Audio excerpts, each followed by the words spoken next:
Fencing, not the most famous sport in South Africa, but for these young people in the townships of Mamelodi and Soweto, it has become a big part of their lives.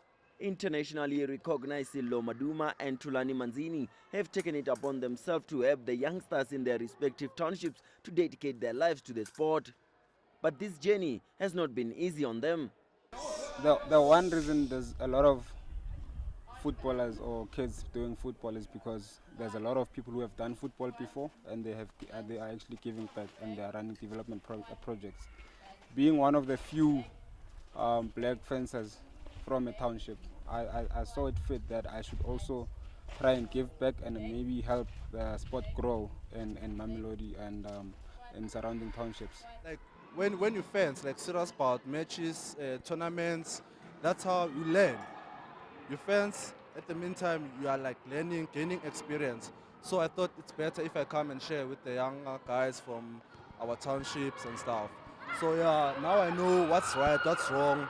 I'm also sharing with them that okay, it's good to do this, your opponent will do that. Yeah, like I'm sharing with them. Football, rugby and cricket are the most famous sports in the country. With that said, they are still the less favored by the females.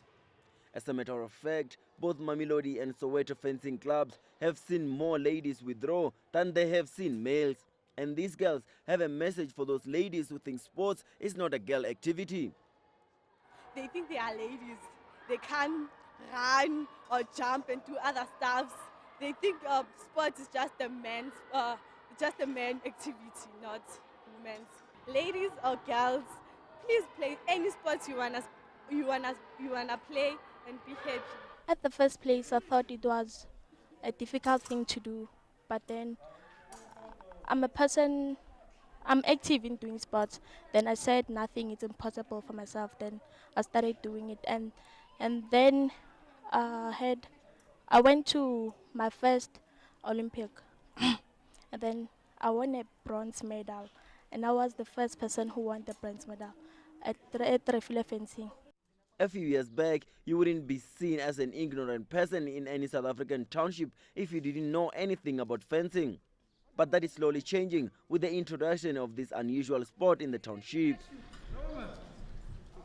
While I was in primary school, I played a lot of soccer, and I think my first was the first of 2 years in high school.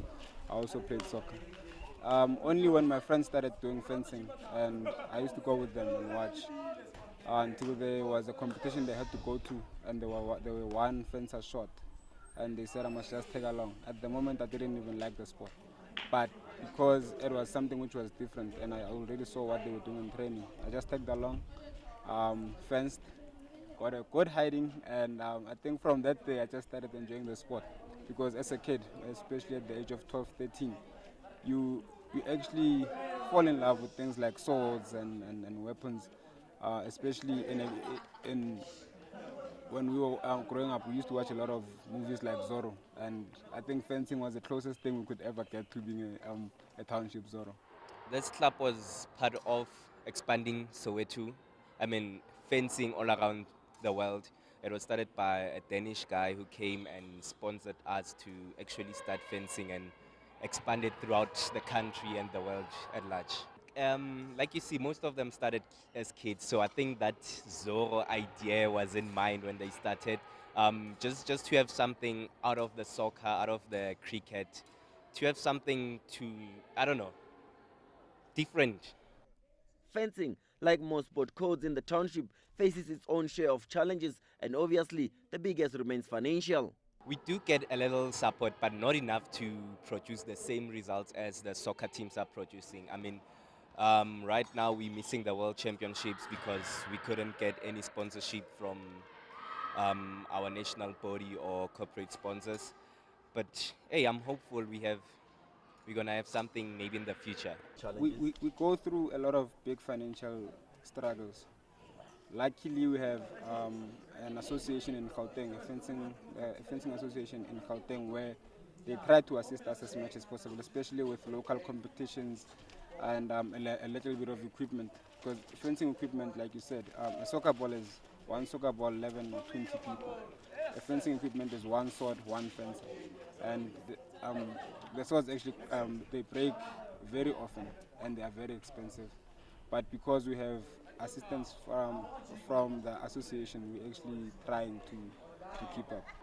You know, fencing equipment is very expensive. Like a blade will cost you like 1,000, a single blade. So we had some machines like to use like equipment. So it keeps on breaking. So we don't have like funds to go and get the new stuff to repair. Yeah, so it's been a challenge. Equipment has been a big challenge. There's no doubt that the fencing youngsters at the Chipatabane High School and the Orlando Community Hall have the talent and drive to make it in this unpopular sport, but the question remains, will their financial difficulties stand in the way of progress? Kudisone Marmera, Sports Desk, ANN7.